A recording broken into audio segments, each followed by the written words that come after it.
Luc 13, versets 6 à 9. C'est la parabole du figuier. Je vais lire. Il dit aussi cette parabole. Un homme avait un figuier planté dans sa vigne. Il vint pour y chercher du fruit. Et il n'en trouva point. Alors, il dit au vigneron, voilà 3 ans que je viens chercher du fruit à ce figuier, et je n'en trouve point. Coupe-le. Pourquoi occupe-t-il la terre inutilement?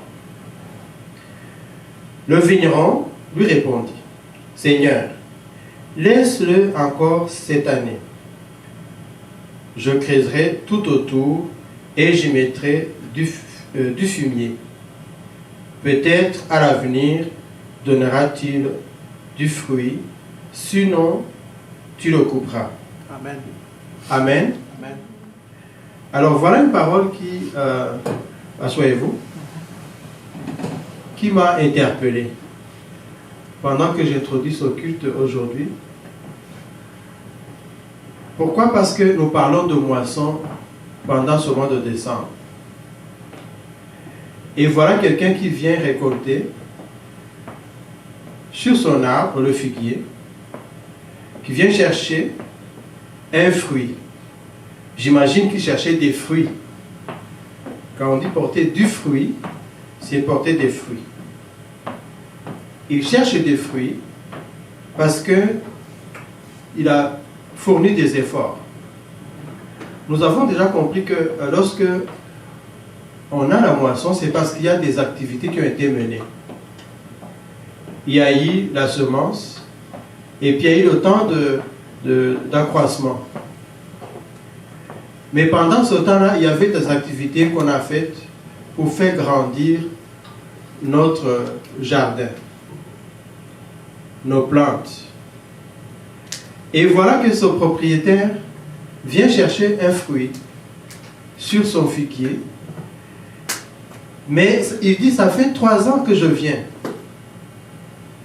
chercher un fruit. Mais je ne le trouve pas.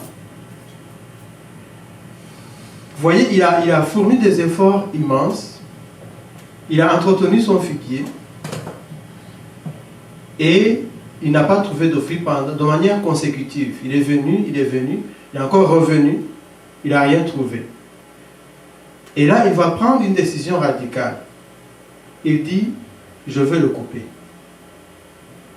Il ordonne au vigneron, dans la personne qui s'en occupe, de couper. Mais quelque chose qui m'a interpellé, qui est vraiment très intéressant. Le vigneron intervient en faveur du figuier. Et il demande au Seigneur, au propriétaire, il dit, s'il te plaît, donne-moi encore 1 an. Dites à votre voisin, votre voisine, donne-moi encore 1 an.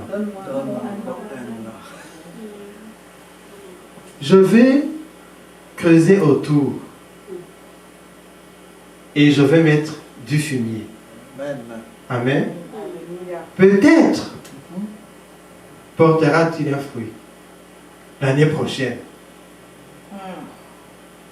Dites à votre voisin encore, peut-être portera-t-il un fruit l'année prochaine. Peut-être portera-t-il un fruit l'année prochaine. Amen. Alors vous voyez, dans la vie, il y a des situations comme ça, où on arrive au bout, au moment où on s'attendait à une récolte. Ça peut être beaucoup de situations.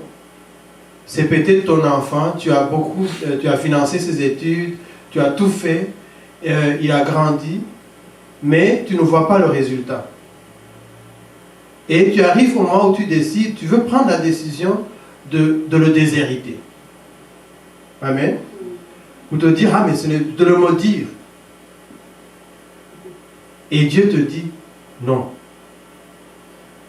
Donne-moi encore 1 an. Amen.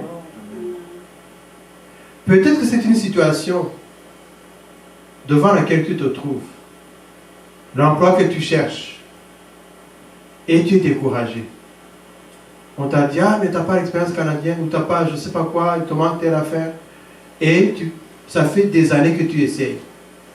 Ici, on parle de 3 ans, mais 3 ans, entendez une période assez longue. Rappelez-vous que 3, c'est la Trinité, donc c'est vraiment immense. Si tu prends Dieu le Père, Dieu le Fils et le Saint-Esprit, tu mets ensemble, c'est déjà toute l'éternité. Mais 3 ans, ça peut être un long temps.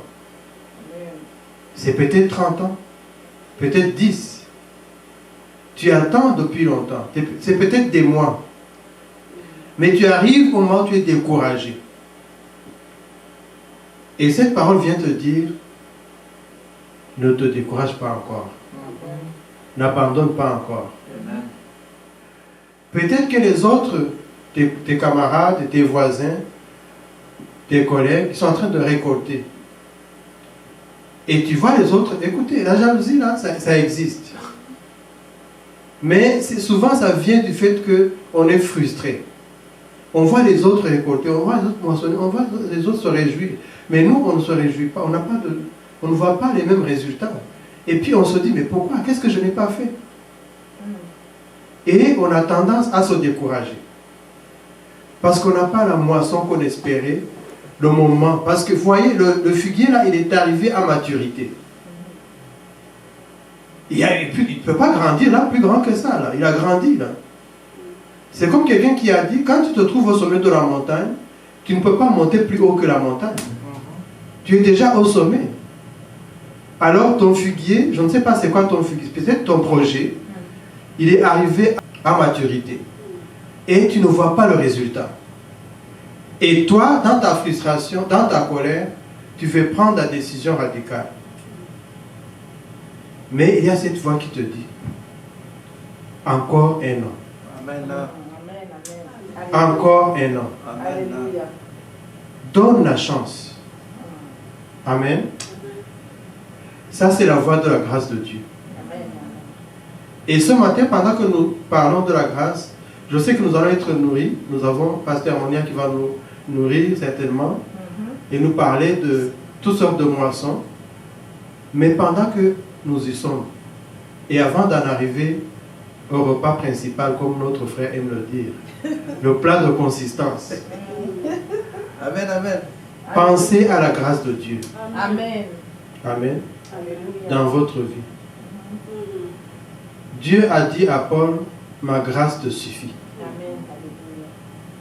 Souvent, lorsque toute espérance est perdue, on a juste besoin de la grâce pour avoir la patience encore un an.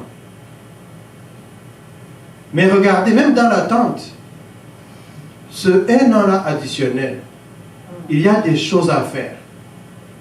Tu ne vas pas juste regarder ton projet, tu ne vas pas juste contempler ton projet et dire, ok, maintenant, vu que j'attends l'année prochaine, tu vas porter des fruits là, non? Non, tu dois creuser. Tu dois travailler encore. Tu dois rajouter encore des engrais, du fumier. Tu dois encore engraisser ton figuier là. Lui donner une chance. Peut-être qu'il y a des choses qui manquaient. Mais la chose la plus importante qui manque, afin de venir à bout de ta frustration et de ta patience, c'est la grâce de Dieu. Amen. La grâce qui va t'amener maintenant à l'année prochaine où tu vas en récolter comme les autres. Amen. Amen. Alors que Dieu vous bénisse. C'est ça que je voulais vous dire ce matin en introduction. Amen, amen. Soyez bénis. Alléluia.